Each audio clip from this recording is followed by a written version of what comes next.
Devant cette cabane cachée au fond des bois, nous allons évoquer quelques personnages importants, 19e, début 20e, souvent qui ont travaillé dans l'ombre et qui aujourd'hui sont devenus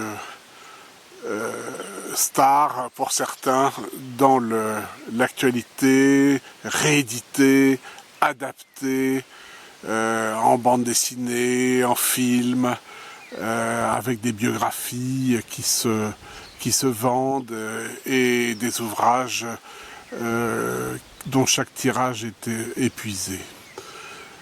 Commençons par quelqu'un de totalement inconnu et qui l'est resté. Je pense à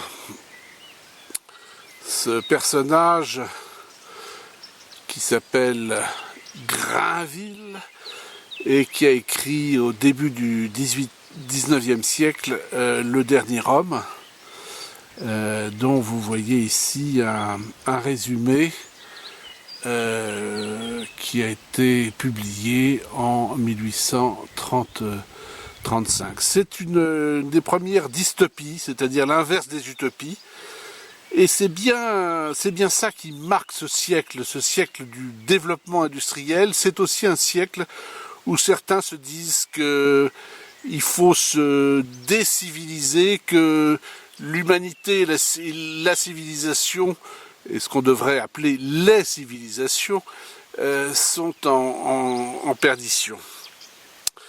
Un des personnages qui est devenu star aujourd'hui dans ce domaine, c'est Thoreau.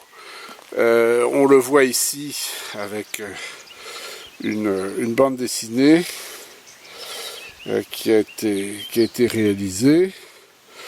On voit aussi son ouvrage le plus important, qui est Walden, ou la vie dans les bois. Et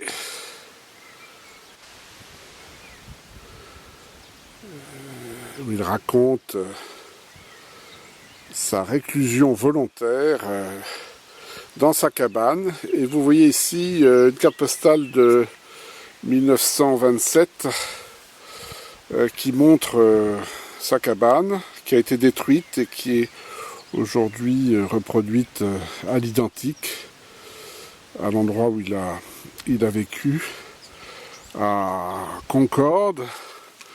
Voilà une édition d'un ouvrage. Là, le propriétaire donc était à Boston en 1898, donc sur la côte est des États-Unis, comme Thoreau. Et vous avez donc ici le portrait de Thoreau et donc ce fameux récit de sa semaine à Concorde et sur les rivières. Donc ce personnage est devenu extrêmement important. Il l'est aussi par une conférence qu'il a faite.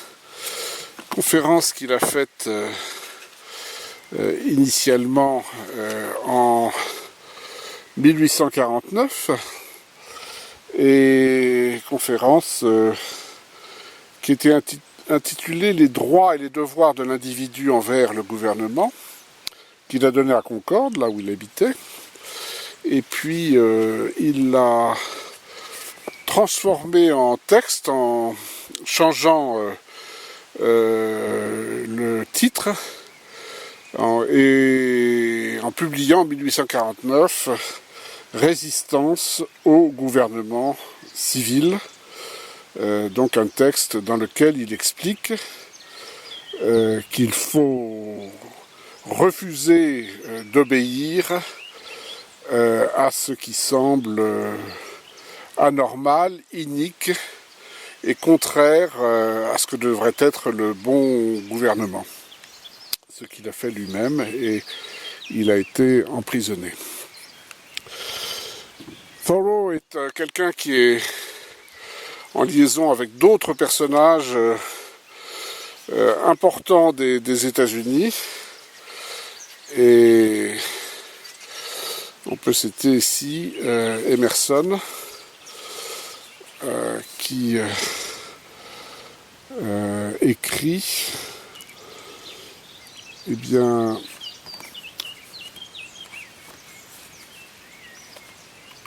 son rapport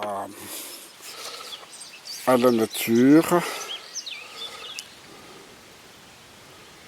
Pendant une saison, bien au cœur de la nature, dont les flots de vie coulent autour de nous et à travers nous, et nous invitent par les forces qu'ils procurent à agir en harmonie avec cette nature, pourquoi irions-nous chercher à tâtons parmi les eaux desséchées du passé?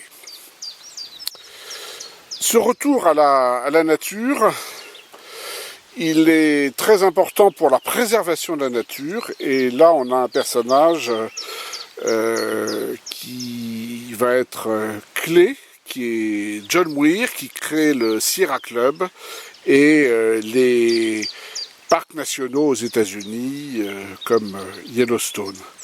Et vous voyez une de ces publications originales sur son voyage en Alaska. C'est bien l'ensemble des choses qu'il essaye de préserver, c'est-à-dire pas simplement la nature, mais aussi, on le voit, les formes traditionnelles de vie dans cette nature, et la façon dont les peuples qui sont là depuis longtemps ont dialogué avec cette nature. Et on le voit ici dans la reproduction de ces masques et monuments des Indiens d'Amérique. Autre personnage essentiel, c'est Élisée Reclus. Élisée Reclus, c'est un communard qui doit s'exiler, originaire de Sainte-Foy-la-Grande, et qui fait une géographie universelle, qui a un vrai propos universaliste, des ouvrages à très grand succès, comme Histoire d'un ruisseau ou Histoire d'une montagne, et qui a une réflexion. On voit cet émouvant petit livre donc qu'il a dédicacé à Netlo, autre anarchiste, donc dédicacé par Élisée Reclus aux publications de la Révolte, sur évolution et révolution. Et donc on peut lire le début de ce texte. L'évolution est le mouvement infini de tout ce qui existe, la transformation incessante de l'univers et de toutes ses parties. Il est darwiniste de ce point de vue-là, depuis les origines éternelles et pendant l'infini des âges. Les voies lactées qui font leur apparition dans les espaces sans bornes, qui se condensent et se dissolvent pendant les millions et les milliards de siècles, les étoiles, les astres. Et donc il fait une longue description admirative de ce qu'est notre planète commune.